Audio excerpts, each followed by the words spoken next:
Gagalkan, hei seluruh rakyat Indonesia, gagalkan pendirian negara Papua itu. Melintasi kapal kita sambil menembakkan peluru suaranya. Dan mereka tahu MTB itu mesti bawa torpedo lah gitu.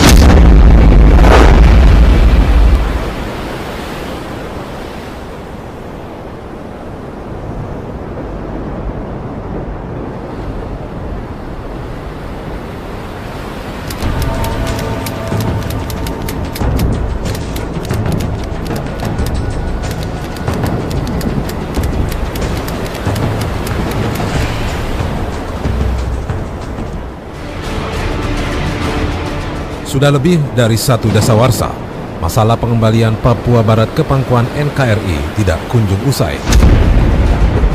Alih-alih mengupayakan perundingan yang berkelanjutan, seperti yang disepakati dalam konferensi Meja Bundar tahun 1949, pihak Belanda malah membentuk pemerintah provinsi, memperkuat militer, dan mempersiapkan kemerdekaan atas wilayah itu dengan dukungan Perserikatan Bangsa-Bangsa.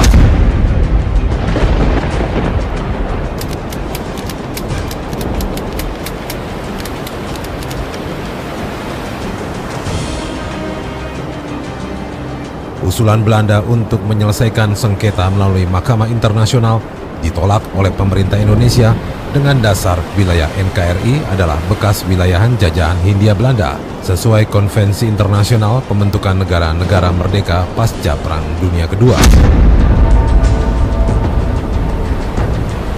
Bangsa Indonesia dan bangsa Belanda kedua-duanya akan memperoleh bahagianya. Kesabaran pemerintah Republik Indonesia sudah habis. Pada tanggal 19 Desember 1961, Presiden Soekarno mengumandangkan Tri Komando Rakyat atau Trikora untuk merebut Irian Barat dengan cara konfrontasi. Dengarkan saudara-saudara, komando saya dengan tegas ialah gagalkan, hei seluruh rakyat Indonesia, gagalkan pendirian negara Papua itu. Apa komando saya lagi?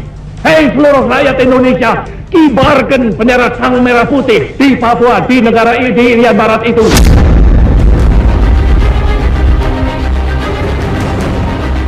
Komando Operasi Tertinggi atau KOTI yang dipimpin oleh Presiden kemudian membentuk Komando Mandala pada tanggal 2 Januari 1962 dan menunjuk Mayor Jenderal Soeharto sebagai Panglima Komando Mandala.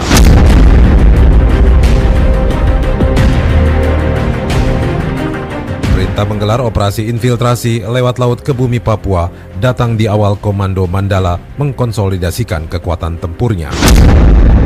Angkatan Laut belum siap, tetapi berani beroperasi. Itulah jawaban Komodor Yosudarso saat ditanya Presiden Soekarno, sang pemimpin besar revolusi. Menteri atau Kepala Staf Angkatan Laut, Laksamana R.E. Marta Dinata, kemudian membentuk Satuan Tugas Khusus atau STC-9 dan menunjuk Letnan Kolonel Sudomo sebagai komandannya.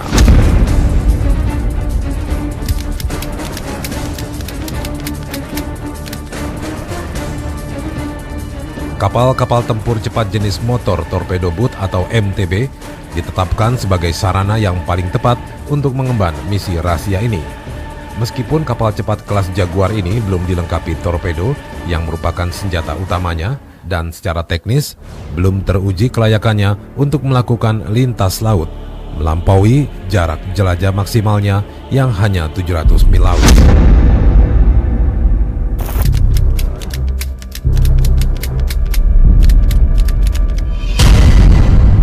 Pelayaran rahasia sejauh 2000 mil laut yang membentang dari Tanjung Priok ke Pantai Merah di Kaimana bukan pekerjaan mudah bagi Satuan Tugas Khusus 9. Dalam kondisi ini, 4 MTB harus dioperasikan untuk mendaratkan 100 personil Angkatan Darat ke pantai lawan.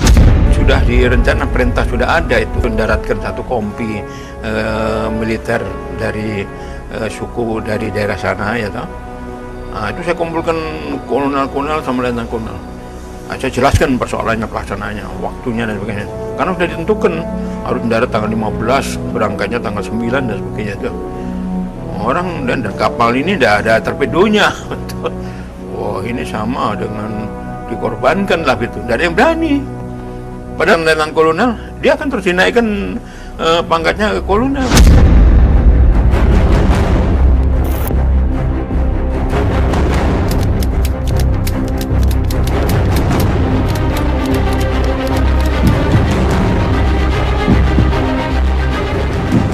Selepas senja di tanggal 9 Januari 1962, 4 MTB meninggalkan Pelabuhan Samudrapura Tanjung Priuk, Jakarta. RI Harimau 607 dengan Komandan Mayor Laut Pelaut Samuel Muda berlayar di depan. Kemudian disusul RI Macan Tutul 602 dengan Komandan Kapten Laut Pelaut Wiratno, RI Macan Kumbang 606 dengan Komandan Letnan Laut Pelaut Sido Paromo, dan RI Singa 608 yang dikomandani Letnan Laut Pelaut Sugarjito. Yang ditugaskan pada saat itu kita 4 buah kapal. Singa, Harimau, Beruang, Macan Tutul. Yang pegang peranan pada saat itu Macan Tutul karena ada Pak Yos Sudarsonya. Komandan Satuan Tugas berada di RI Harimau yang ditetapkan sebagai kapal markas. Kecuali para komandan kapal, semua ABK tidak tahu kemana kapal mereka akan berlayar. Mereka juga tidak tahu misi apa yang sedang mereka emban dalam pelayaran ini. Saya tanya sama Pak Laksa, ini mau ke timur terus kemana nih? Iran Barat katanya. Pada saat itu Bapak tidak tahu kalau Tidak tahu. Tidak dikasih tahu lah ya? Nggak kasih tahu. Pak, saya tanya Pak Laksa, ini ke timur terus nih. Saya kan pakai ngemudi.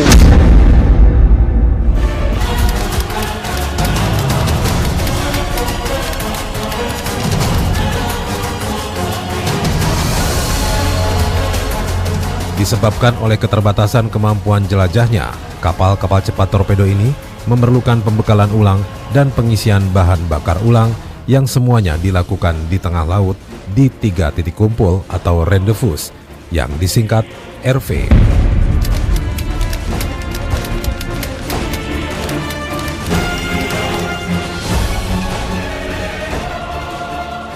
Di RV1 yang berada di Selat Madura, mereka disuplai oleh korvet RI Patimura 252. Di RV2 yang terletak di Teluk Hading Flores, mereka didukung oleh RI Rakata 922. Sementara di RV3 yang berada di perairan Pulau Ujir dan Pulau Wasir, Kepulauan Aru, Satuan Tugas Khusus 9 disuplai oleh kapal markas RI Multatuli 561. Pelayaran jarak jauh menemui kendala teknis. RI Macan Kumbang mengalami gangguan mesin di perairan Indramayu dan di perairan Teluk Saleh. Sementara RI Singa mengalami kehabisan bahan bakar di perairan Tanjung Wedan akibat rusaknya indikator bahan bakar kapal, sehingga tidak dapat melanjutkan perjalanan ke RV3. Di Teluk Hading Flores. Flores. Isi bahan bakar situ di kapal destroyer. Destroyer kapal kami lah gitu.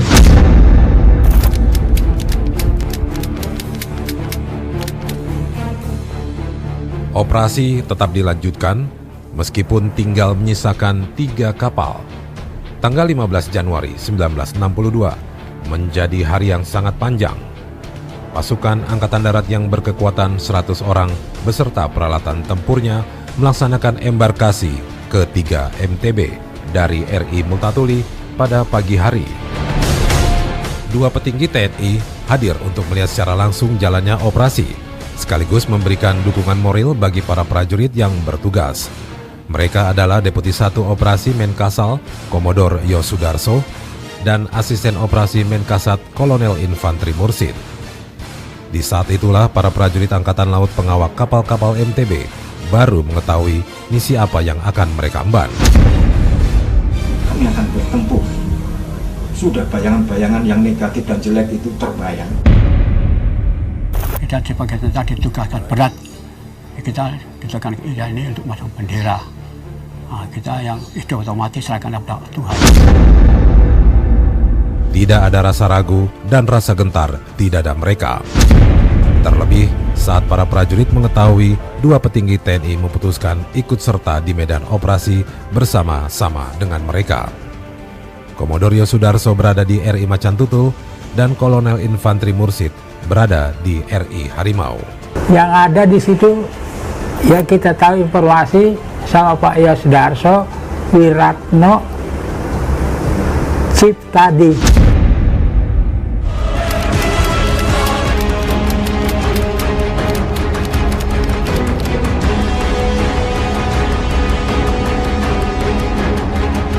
Di bawah kegelapan malam, Satuan Tugas Khusus 9 bergerak menuju sasaran di Flag Hook, area pantai di sebelah selatan Kaimana. Ketiga MTB berlayar dengan kecepatan 20 knot. Semua kapal bergerak dalam kesenyapan dengan menerapkan radio silence dan berlayar dalam kegelapan atau blackout dengan memadamkan semua lampu kapal dan mematikan seluruh radar kapal untuk meminimalisasi deteksi musuh. Menjelang pukul 16.00, kapal mengadakan penghalapan lampu. Semua lampu dimatikan. Tidak ada lampu yang keluar. Nah, pada waktu yang kita tetap siaga, Hanya radar RI Macan Kumbang yang dihidupkan sebagai radar piket. Kemudian pada pukul 19.30 waktu Indonesia Timur, seluruh MTB mengubah haluannya ke arah 059 derajat atau arah timur laut.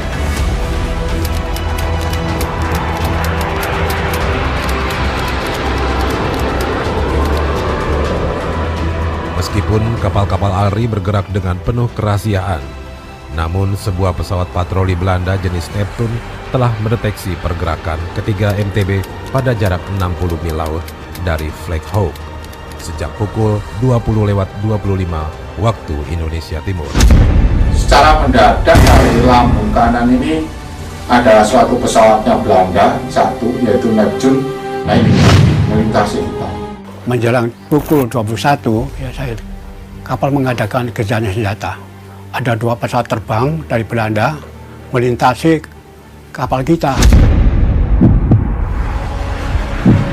Pesawat Belanda tersebut kemudian mengirimkan sinyal tanda bahaya kepada 3 kapal perangnya yang sedang berpatroli di sekitar Papua Barat, yaitu HRMS Everston, HRMS Kortenaer, dan HRMS Utrecht. Kehadiran kapal-kapal Belanda tersebut tertangkap radar RI Macan Kumbang, sebuah gema pada layar di baringan 300 dan 2 gema di baringan 207. Menyadari kehadiran kapal-kapal musuh, seluruh MTB kemudian menghidupkan radarnya sehingga dapat mengetahui posisi musuh pada pukul 21.03 waktu Indonesia Timur. Radar RI Harimau menangkap 2 Eko, satu di utara formasi Satuan Tugas Khusus 9 dalam jarak 7,7 mil dan satu lagi di baringan 060 berjarak 3,5 mil. Pada pukul 21.45 waktu Indonesia bagian timur, pesawat patroli maritim Belanda itu mulai menembakkan flare atau peluru suar sehingga menerangi cakrawala area posisi 3 MTB dan lokasi sekitarnya. Ada 2 pesawat terbang dari Belanda melintasi kapal kita sambil menembakkan peluru suarnya sehingga kapal keadaan terang, bisa geladak-geladak, kapal itu bisa kelihatan mengintari kapal kita.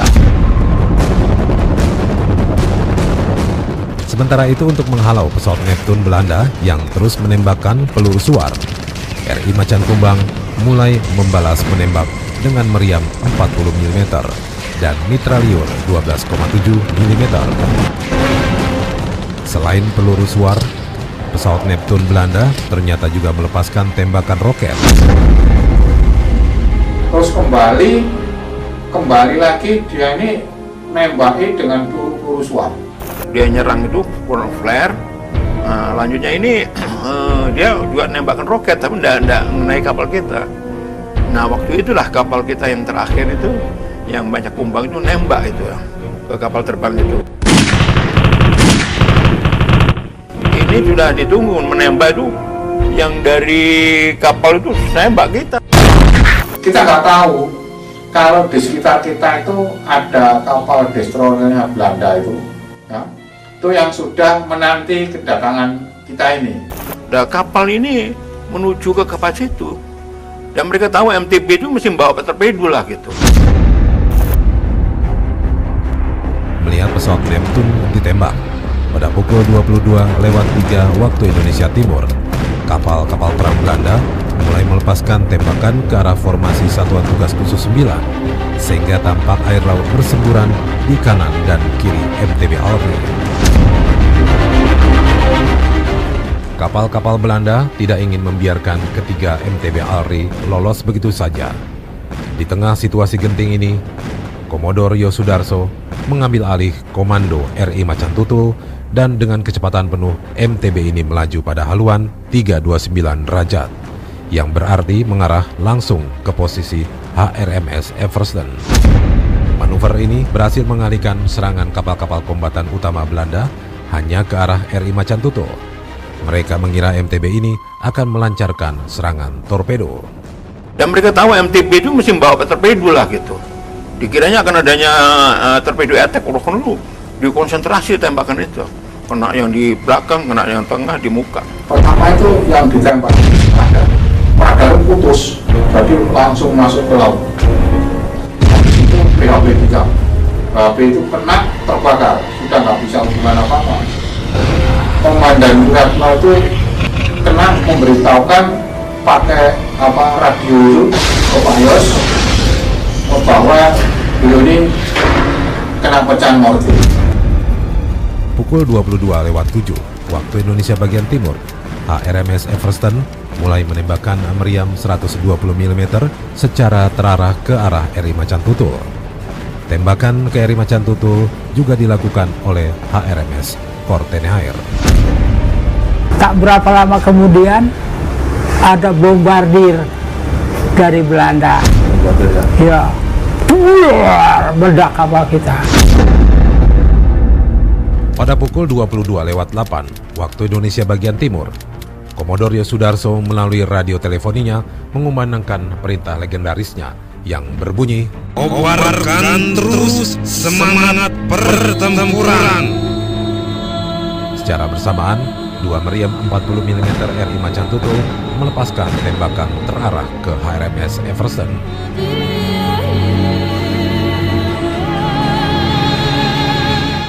Pukul 22:10, tembakan dari HRMS Everston mengenai buritan RI Macan Tutul dan menimbulkan kebakaran di MTB tersebut. Kapal sudah begini keadaan terbakar semua. Belum ada perintah meninggalkan kapal atau tidak, tapi memang kapal sudah berputar pun tidak seakan tidak ada yang mengendalikan. Jadi kapal sudah maunya diputar dalam keadaan miring, terbakar semua.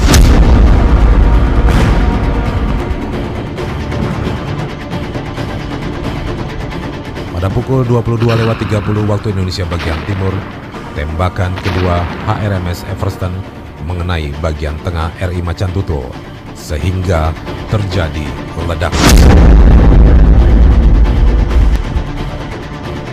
Di situasi ini, para ABK dan penumpang RI Macan Tutul mulai berlompatan ke laut.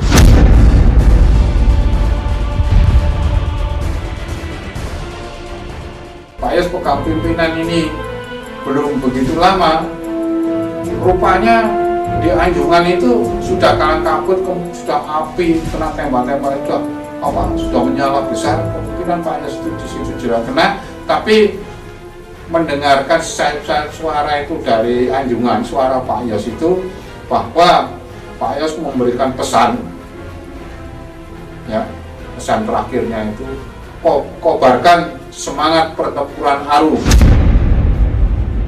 Pukul 22:35 waktu Indonesia bagian timur, tembakan ketiga HRMS Everston tepat mengenai Anjungan RI Macan Tutul yang mengakibatkan ledakan hebat.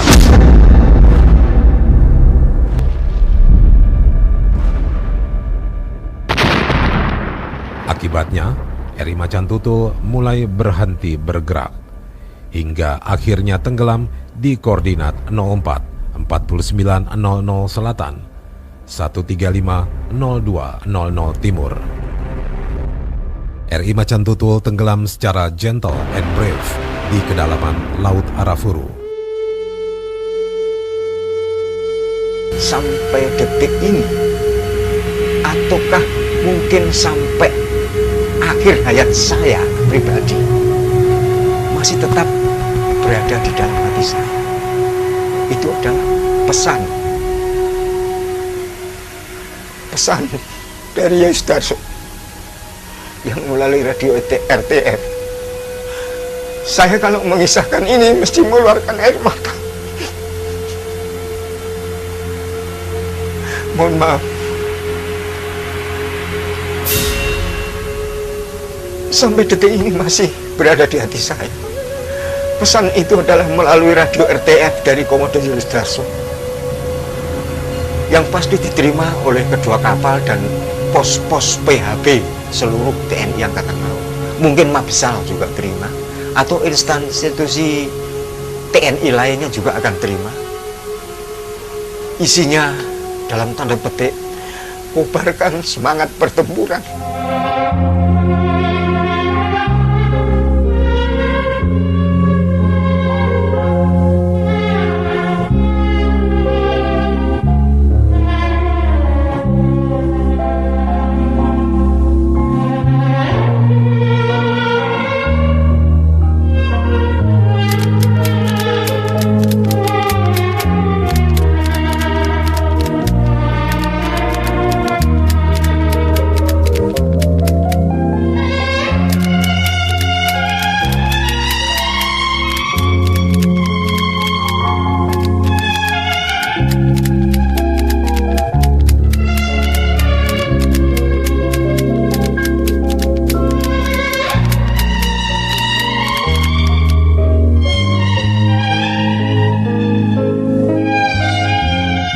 Almarhum adalah the second in command Angkatan Laut, melahirkan pemikiran strategis Trisila Angkatan Laut Republik Indonesia, bahwa disiplin dalam strata tertinggi itu nyata-nyata diakui melekat pada figur Laksamana R. Subiakto. Dengan berakhlak mulia yang lebih mengikat itu, diyakini akan membentengi setiap anggota TNI Angkatan Laut dengan sikap keprajuritan yang benar-benar tangguh di dalam mengawal perjuangan meraih Jales Veva Jayamahe.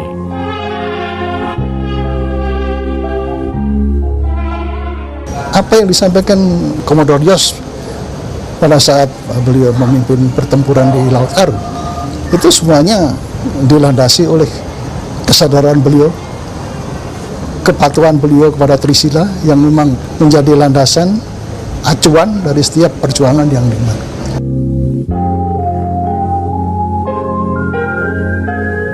Pengorbanan dari Pak Yos Sudarso pada tanggal 15 Januari menjadi cambuk bagi kita semua untuk tetap mengingat pengorbanan yang telah diberikan oleh Pak Yos dan KRI Macan Tutul kepada Ibu Pertiwi.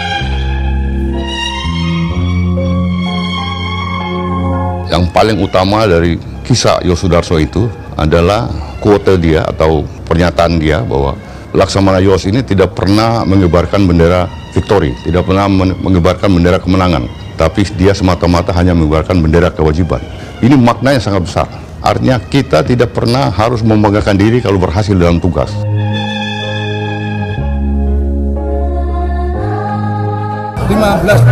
Januari adalah suatu peristiwa yang harus dikenang oleh seluruh bangsa, karena di situ telah gugur pahlawan Yos Sudarso yang rela mempertahankan negara ini dengan rela berkorban.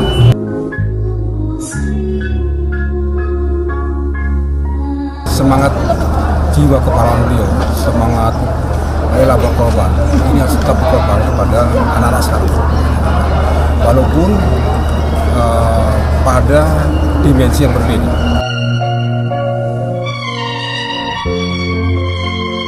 Banyak nilai-nilai yang bisa diambil oleh generasi muda. Memang generasi muda di Angkatan Laut adalah generasi muda milenial yang tentu pandangannya mungkin bisa berbeda dalam memandang suatu sejarah.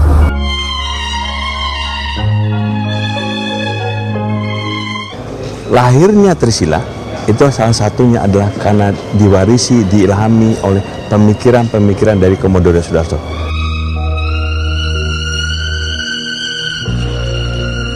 Nilai-nilai perjuangan dari Komodoro Sudarso yang kita lebih kenali harus menjadi inspirasi bagi generasi muda, bahwa dalam zaman kekinian, keterbatasan, kemudian juga kesulitan-kesulitan dalam membangun kekuatan itu kan tetap ada.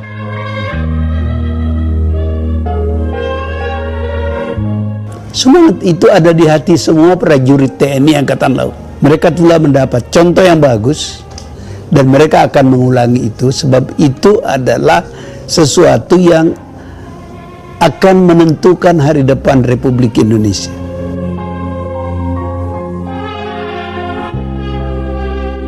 Semangat dan patriotisme pahlawan Laut Aru yang pantang menyerah merupakan bukti bahwa kita adalah bangsa yang memiliki martabat.